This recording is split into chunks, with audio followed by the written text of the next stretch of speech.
Last topic में हमने महासागरीय धाराओं के विषय में पढ़ा था। आज हम बात करेंगे महासागर के तापमान और लवणता के बारे में। तो हेडिंग बनाइए, महासागर का तापमान एवं लवणता। क्या होती है लवणता, बताएंगे वो भी आपको। ठीक है, तो लिखना शुरू कीजिए, समझते चलिए, लिखते चलिए। महासागरीय जल का तापमान, महासागरीय जल का तापमान वनस्पति तथा जीव जगत, वनस्पति तथा जीव जगत दोनों के लिए महत्वपूर्ण होता है, दोनों के लिए महत्वपूर्ण होता है। यह तटवर्ती स्थलीय भागों की जलवायु को प्रभावित करता है। यह तटवर्ती स्थलीय भागों की जलवायु को प्रभावित करता है। महासागरीय जल का औसत तापांतर,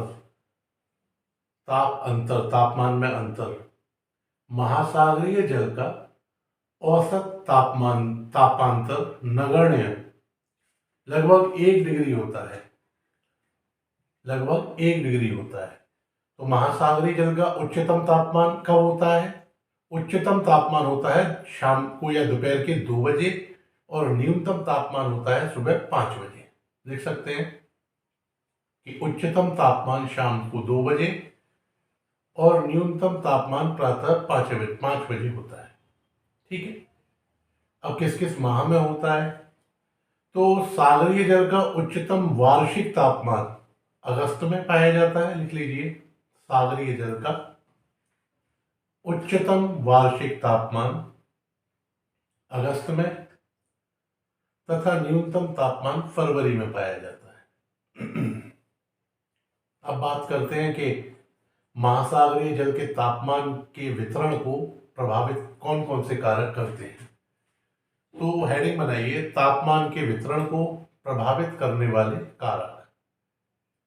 महासागरीय जल के तापमान के वितरण को प्रभावित करने वाले कारक सब आपने पढ़े हुए हैं और आप जानते हैं, केवल आपको नोट डाउन कराया जा रहा है एक सेपरेट पोर्शन में, ताकि रिवीजन में आपके अच्छे से आ पाए। ठीक, पहला जो कारक है वो है अक्षांश। लिखिए, अक्षांश, लैटिट्यूड्स। इसमें क्या लिखना है? भूमध्य रेखा से, भूमध्य रेखा से उत्तरी ध्रुव या दक्षिणी ध्रुव की ओर जाने से, भूमध्य रेखा से उत्तरी ध्रुव और दक्षिणी ध्रुव की ओर जाने पर सतही जल का तापमान घटता है। महत्वपूर्ण है, याद रखिएगा। तापमान घटता है को अंडरलाइन कर सकते हैं। सतही जल का तापमान घटता है क्योंकि ध्रुवों की ओर सूर्य की किरणें तिरछी होती जाती है। सूर्य मैक्सिमम कहां से कहां तक ट्रेवल करता है? भूमध्य रेखा से कर्क रेखा, कर्क रेखा से भूमध्य रेखा, भूमध्य रेखा से मकर रेखा। सूर्य की जो सीधी किरणें केवल इतने ही क्षेत्र में पड़ती हैं, बाकी क्या तिरछी हो जाती है। दूसरा कारण लिखिए, जल एवं स्थल के वितरण में असमानता। जल एवं स्थल के वितरण में असमानता। इसमें क्या होता है? देखिए, बता चुके हैं पहले भी, लिख लीजिए साथ साथ। उत्तरी गोलार्ध में, उत्तरी गोलार्ध में स्थल की अधिकता है, स्थल की अधिकता है, जबकि दक्षिणी गोलार्ध में जल की अधिकता है, जबकि दक्षिणी गोलार्ध में जल की अधिकता है। जिस कारण तापमान का असमान वितरण होता है, तापमान का असमान वितरण होता है। इतना ज्योग्राफी आप पढ़ चुके हैं कि ये आप समझ पा रहे होंगे। इसी में आगे लिखिए, उत्तरी गोलार्ध में गर्म स्थल के संपर्क में आने से, गर्म स्थल के संपर्क में आने से महासागर अधिक ऊष्मा प्राप्त कर लेता है, महासागर अधिक ऊष्मा प्राप्त कर लेता है, जिस कारण यहाँ का तापमान दक्षिणी गोलार्ध की अपेक्षा अधिक रहता है। दक्षिणी गोलार्ध की अपेक्षा अधिक रहता है। महत्वपूर्ण चीज एक और आगे नोट कीजिए, निम्न अक्षांशों में स्थलीय भागों से घिरे सागरों का तापमान अधिक होता है। कैसे, कौन कौन से पड़ते हैं? जैसे भूमध्य सागर हुआ, लाल सागर हुआ, फारस की खाड़ी है आपकी, भूमध्य सागर का लगभग 26.6 डिग्री सेल्सियस, लाल सागर का 32.8 डिग्री सेल्सियस। लिखना चाहे लिख लीजिए। जैसे भूमध्य सागर ब्रैकेट में 26.6 डिग्री सेल्सियस, भूमध्य सागर ब्रैकेट में 26.6 डिग्री सेल्सियस, लाल सागर ब्रैकेट में 32.8 डिग्री सेल्सियस, फारस की खाड़ी 34.4 डिग्री सेल्सियस। ठीक है, याद कर लीजिएगा, कर सके अगर आप तो, क्योंकि कहीं क्वेश्चन में डालेगा तो आपको दिक्कत नहीं होगी, इसलिए आपको बताते जा रहे हैं। अगला कारक क्या है? पवन। लिखिए पवन। तो इसमें आपको लिखना है कि व्यापारिक हवाओं की पेटी में पूर्वी भाग में कम तापमान तथा पश्चिमी भाग में अधिक तापमान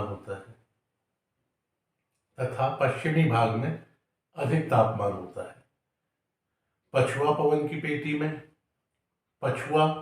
की पेटी में ये याद करना है आपको, महासागरों के पूर्वी भाग में अधिक तापमान होता है। ठीक है, अब बात करते हैं महासागरीय धाराओं के बारे में। ये भी आपने पढ़ा है, महासागरीय धाराएं, चौथा रीजन। तो इसमें लिखिए कि जिस स्थान पर गर्म धाराएं पहुंचती हैं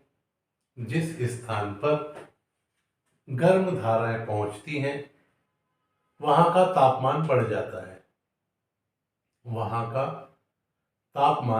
जाता है। जैसे गल्फ स्ट्रीम उत्तरी अमेरिका के पूर्वी तट का तापमान बढ़ा देती है। जैसे गल्फ स्ट्रीम उत्तरी अमेरिका के पूर्वी तट का तापमान बढ़ा देती है। यहीं पर न्यूफाउंडलैंड है इसी के पास। ठीक है, यहाँ ग्रैंड बैंड आपको बताया है। ठंडी धाराएं, पैराग्राफ चेंज करके लिख लीजिए, ठंडी धाराएं तापक्रम को नीचा कर देती हैं। जैसे लैब्राडोर की धारा उत्तर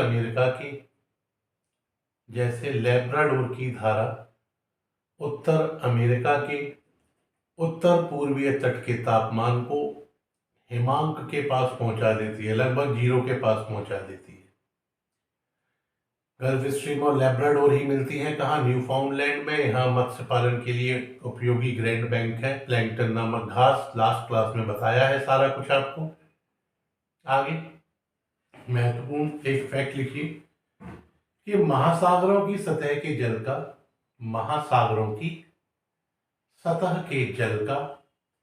औसत वार्षिक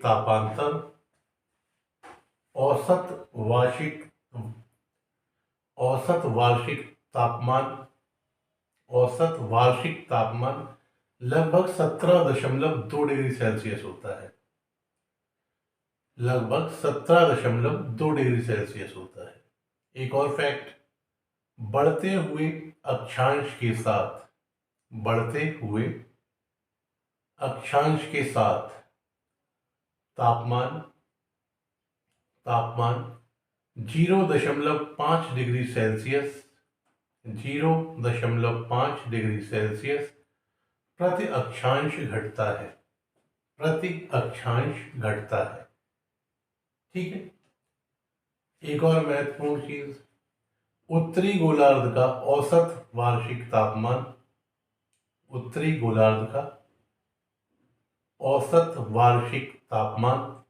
19 डिग्री सेल्सियस तथा दक्षिणी गोलार्ध में यह 16 डिग्री सेल्सियस होता है। तो तापमान के बारे में जो फैक्ट्स हैं वो आपको यहाँ बता दिए गए हैं। अब बात करते हैं महासागरीय लवणता। लवणता को आप ऐसे समझ लीजिए, सागरीय जल में नमक होता है, मोटी मोटी भाषा में उसी कितना खारी है पानी, इसी को क्या कहते हैं, लवणता। तो इसमें लिखिए सागरीय जल के भार, सागरीय जल के भार एवं उसमें घुले हुए पदार्थों के भार के अनुपात को, एवं उसमें घुले हुए पदार्थों के भार के अनुपात को सागरीय लवणता कहते हैं। सागरीय लवणता कहते हैं। सागरीय लवणता की सागरीय लवणता को प्रति 1000 ग्राम जल में स्थित, प्रति 1000 ग्राम जल में स्थित लवण की मात्रा के रूप में दर्शाया जाता है, के रूप में दर्शाया जाता है। कैसे? जैसे मानिए ये है 30, ये क्या है? इसका अर्थ है 1000 ग्राम सागरीय जल में 30 ग्राम लवण की मात्रा है। यह प्रतिशत नहीं है, याद रखना, ये क्या है, मात्रा है। तो ऐसे भी आप लिख सकते हैं, इसको लिख लीजिए, अर्थात 1000 ग्राम में 1000 ग्राम में 1000 ग्राम सागरीय जल में 30 ग्राम लवण की मात्रा है। ठीक है, याद रखना ये परसेंट नहीं है, लवण की कुल मात्रा है। ठीक है, अब कुछ लिखिए मेन लवण कौन कौन से सागर में पाए जाते हैं। सबसे पहले लिखिएगा सोडियम क्लोराइड, इसकी मात्रा सर्वाधिक होती है। सोडियम क्लोराइड, इसकी मात्रा 27.213 प्रति 1000 ग्राम, 27.213 प्रति 1000 ग्राम, लगभग 77.8%। कितनी? 77.8% होती है। अगला जो महत्वपूर्ण है वो लिख लीजिए मैग्नीशियम क्लोराइड। मैग्नीशियम क्लोराइड, इसकी जो मात्रा है वो होती है 3.807 प्रति 1000 ग्राम। ये होता है लगभग 10.9%। अगला महत्वपूर्ण होता है इसमें मैग्नीशियम सल्फेट।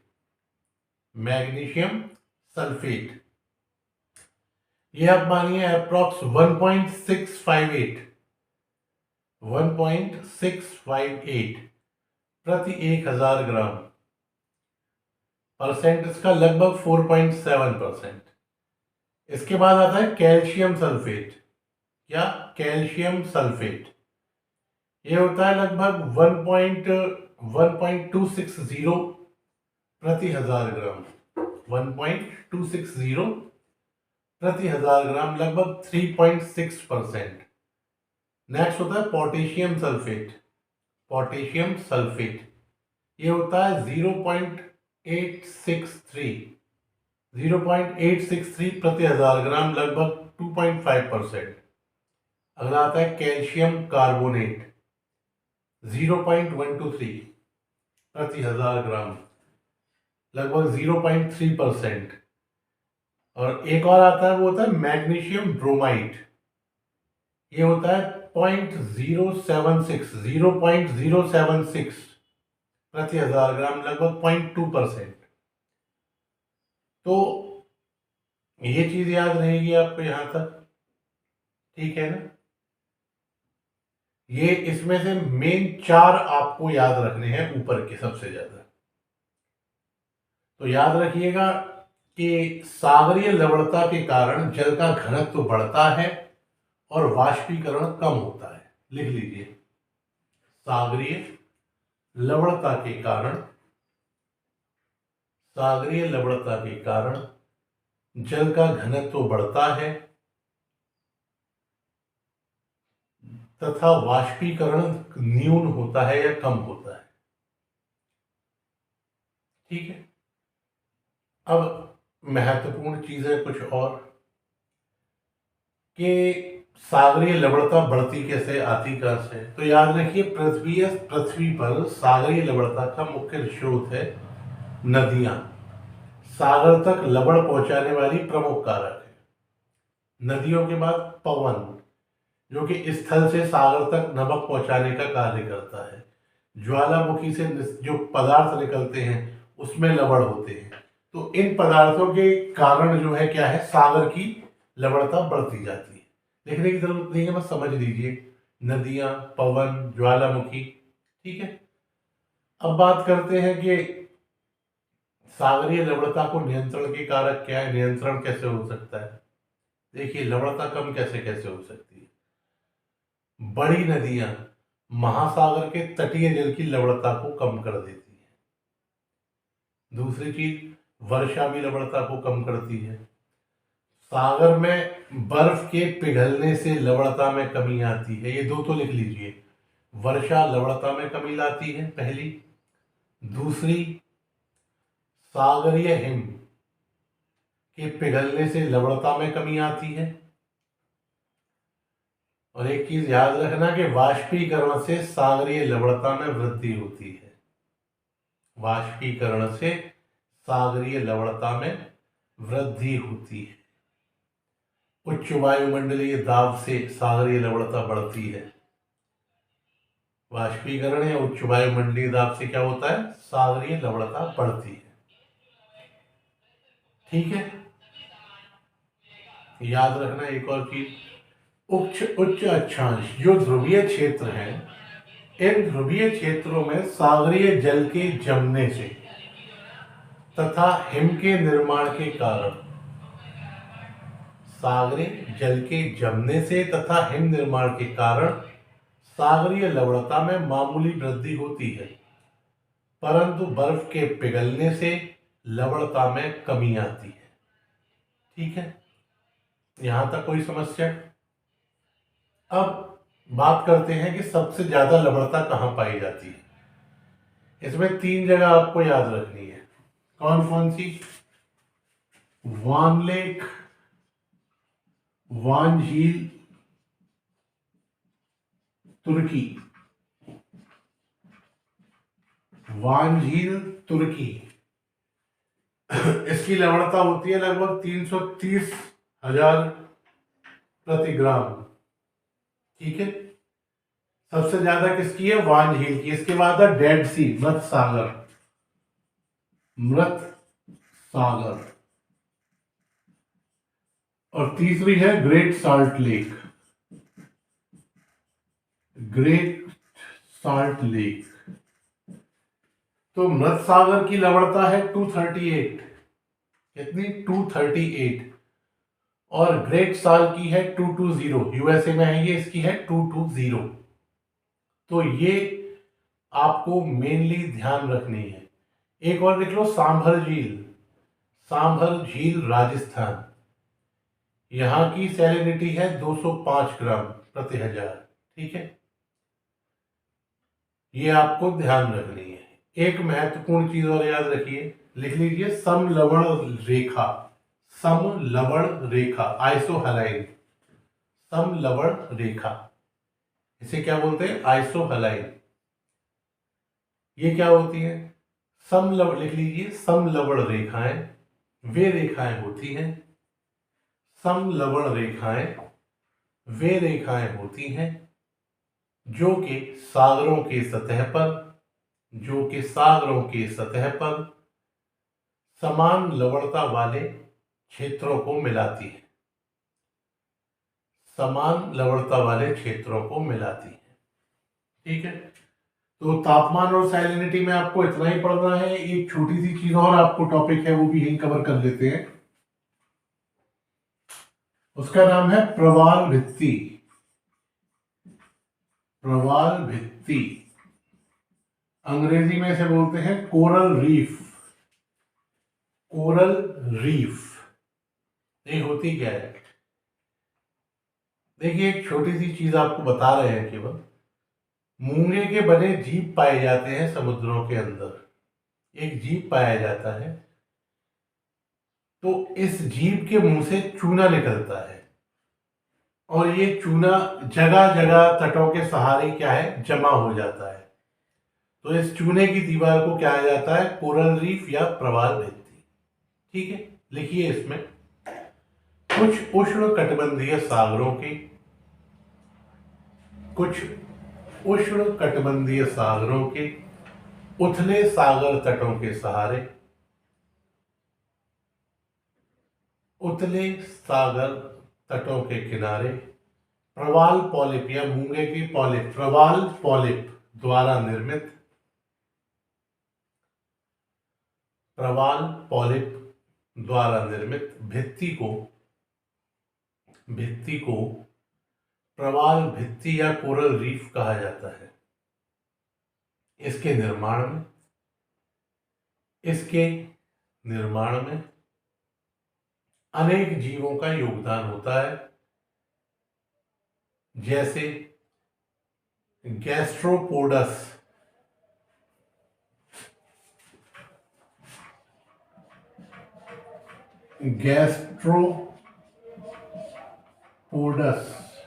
ये जीव का नाम है गैस्ट्रोपोडस, कैल्शियमी शैवाल, हरा शैवाल, स्ट्रोमा टापोडाटूरस,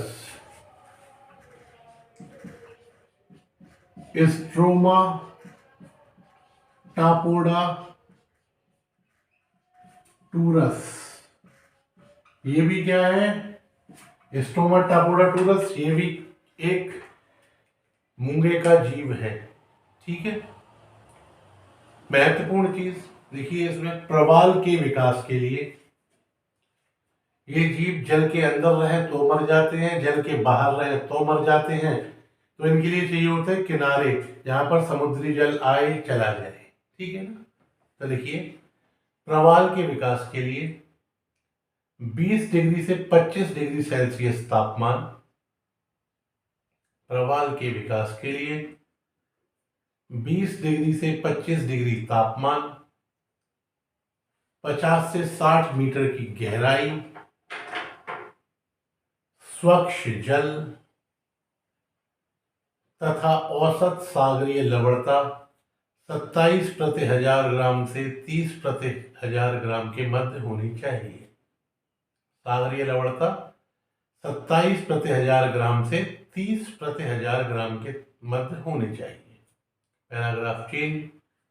रचना के आधार पर प्रवाल भित्तियां निम्न प्रकार की होती हैं। प्रवाल भित्तियां निम्न प्रकार की होती हैं। पहली होती है तटीय प्रवाल भित्ति, फ्रिंगिंग रीफ। तटीय प्रवाल भित्ति या फ्रिंगिंग रीफ से बोलते हैं। इसमें क्या होता है, लिख लीजिए, महाद्वीपीय किनारे या द्वीप के किनारे निर्मित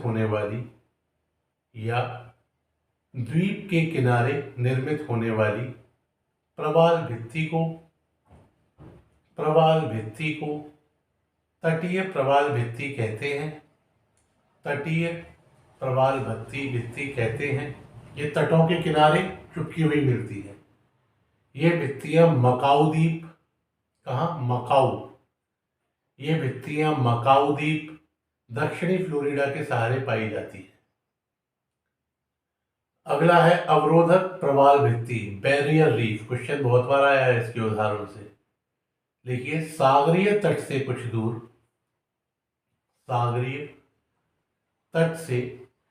दूर किंतु उसके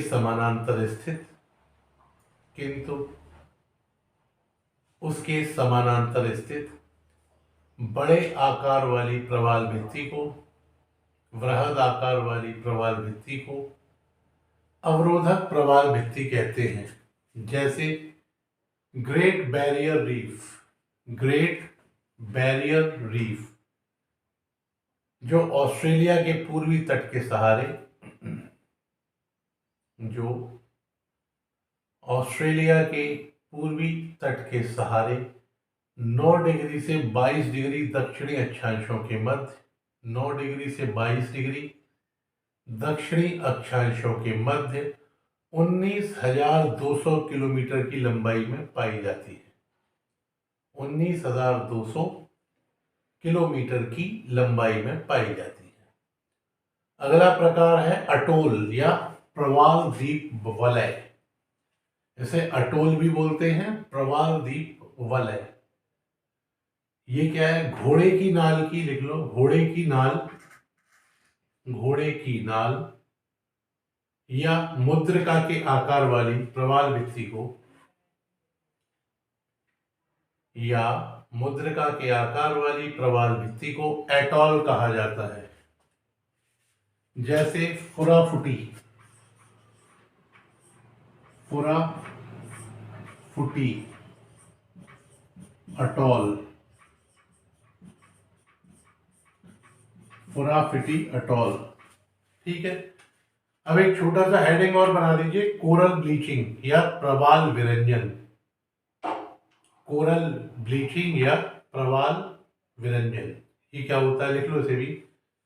जब सागरीय तापमान में वृद्धि हो जाती है, जब सागरीय तापमान में वृद्धि हो जाती है तो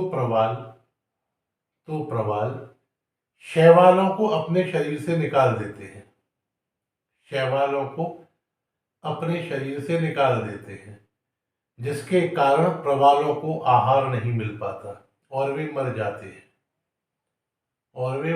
हैं, इनके रंग किसके कारण होते हैं? अलग अलग प्रवालों के, शैवालों के कारण।